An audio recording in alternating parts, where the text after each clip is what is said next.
Welcome to my channel. But before we move, don't forget to subscribe, hit the like button, comment and share to friends and family for us to continue to learn about the ways and means of being successful and enjoying the happiness that we want in our lives. We continuously criticize, we complain and talk about issues that we are not happy about in our lives. We blame everybody around but ourselves. This way of thinking can be very disastrous and can go a long way to sabotage our happiness and success in this life. Now, in this book called No Excuses, The Power of Self-Discipline, some of the key things that the writer talks about in relation to be self-disciplined, having a sense of responsibility and linking it to success and happiness. So stay with me in this video as I bring you all the key elements or the key points that I've learned from the chapter 3 of this book, which talks about self-discipline and responsibility and how we can fuse those things together to be successful in this journey of life. Our ability and willingness to discipline ourselves, to accept personal responsibility, goes a long way to help us to enjoy the success, the good health, achievement, and the personal leadership that we want in our lives. So accepting personal responsibility is one of the hardest of all disciplines, but without it, success is not possible. So it goes a long way to tell us that you and I should be very, particular about being responsible to enjoy the kind of life that we want to enjoy as individuals. The writer also talks about the fact that when we fail to accept responsibility and we attempt to foist responsibility for which we are supposed to do onto people, institutions, what happens is that it distorts the law of cause and effect. And also what happens again is that it weakens our resolve and diminish our humanity. And therefore we tend to make endless excuses. That is why in this world, over 80% of people do not want to be responsible for anything about their lives. So it is very important that we learn this course to be able to be responsible for the journey ahead. When we are growing up, we were conditioned to make it believe that we are not responsible for our lives. This is normal and natural. Your parents were in charge at that point in time. They decided whatever you should engage in, whatever activity, the school you should go, the toys you should play with, the kind of food you should eat. This is normal because you are young, unknowing, and you have little or no choice or control about your life. So they decided what you have to do. As we grow and we journey through life, now the responsibility becomes our own, and therefore we are supposed to take that responsibility as our own and make it run. But the writer talks about the fact that because of our early programming, we are still be conditioned to believe that someone else out there is responsible for our lives. So there are some of us who think that our parents are solely responsible for the life we live. Our friends are solely responsible for the life we live.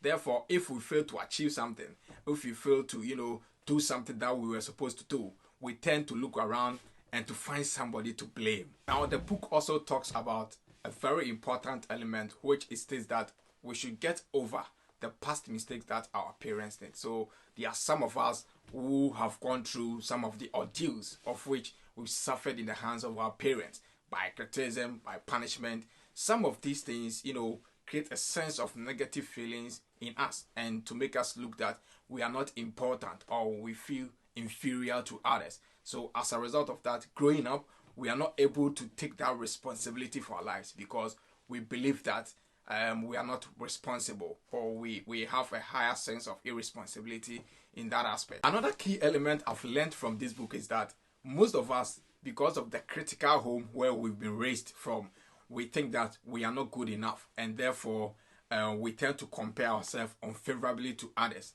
And therefore we believe that those who are confident and happy about our lives are better than us.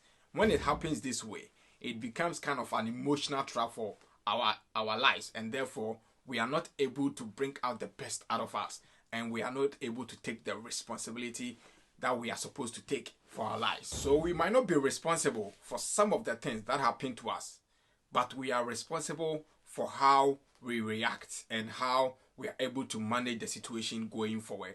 So it takes a matter of self-discipline. It takes a matter of self-mastery to be able to control your conscious mind and to think constructively to be able to deal with such situations. And that makes you, a very responsible person for the life that you want to live.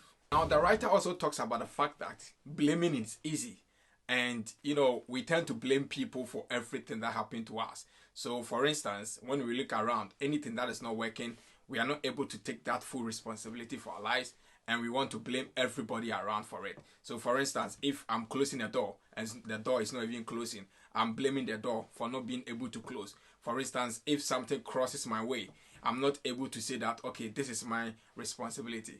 Therefore, we are shielding, that kind of blame to people each and every day. That is not the kind of life we are supposed to live.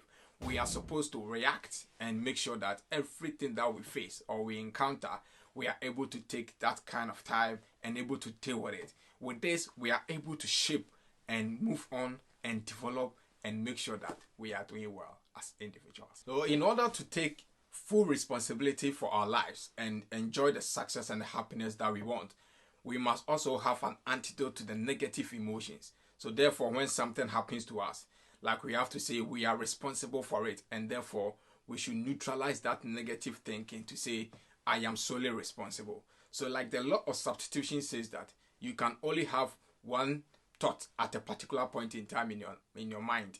So the point is that if at any particular point in time you have a negative thought, you should be able to replace that negative thought with a positive thought. Author also talks about the fact that it is not possible to accept responsibility and become angry. It is not possible to accept responsibility and also harbor negative emotions. So once you accept responsibility, everything about you become clear. You have, a clear path to chart, and you know that this is what you have to do in order to get results for your life. Most of our biggest problems in this life has to do with money. How we earn money, how we spend it, how we invest it, and then finally, how most of us lose money. So it talks about the fact that we should be able to have a disciplined life. We are in the driver's seat and we have to take control of our financial life. So we cannot blame people if we work for money, we earn it, and then we are not able to invest it, and then we keep losing the money. We cannot blame anybody. We should be able to take personal responsibility for our financial success. Now, in this way, when you are making it, then you know that it is you who is making it. So the writer talks about the fact that when we are able to exert self-discipline and willpower in the acceptance of our personal responsibilities, we are able to take control of our thoughts and feelings. And by so doing, we become better people. We have positive energy, and therefore we are able to be responsible for the journey ahead. So it's very important that you and I become very responsible for the future and for the life and the happiness we want to enjoy in this life. Don't keep blaming people. Now, before we end this episode, these are some of the actions I want you to take. Now, in the first place, or in the first point, resolve that you take 100% responsibility for the person you are and for everything you want to become. Never complain and never give excuses.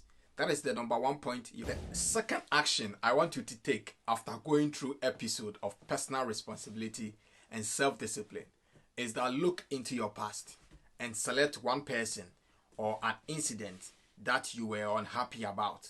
And then therefore, once you have selected it, what you have to do is that do not justify your negative feelings, but rather find reasons why you are partially to be blamed for what happened, and therefore you are able to act and take yourself out of that situation at that particular point in time. Another important action I want you to take after going through this episode with me is to select one person in your past with whom you are still angry and resolve to forgive that person freely or completely. This act will liberate you emotionally. Another action I want you to take with regards to this episode is that accept complete responsibility for your financial situation and refuse to blame anyone else for it. Now, resolve what steps are you going to take in order to liberate yourself, financially, or to have financial freedom. The other important actions I want you to take with regards to this episode too is to, resolve to take a complete responsibility for your family and for your health, that everything lies with you, that you are the only one responsible for having, a good family, and only one responsible for having that excellent or good health that you want to enjoy as an individual. So fast forward, we've come to the end of this episode. Thank you for watching. Thank you for staying with me. The channel is King Obed. Hit the like button, subscribe, and let's continue to build the channel together. We are still on that mission, learning and unlearning more about this, mystery of life and how we can be successful together as individuals living on earth. Thank you. Bye-bye.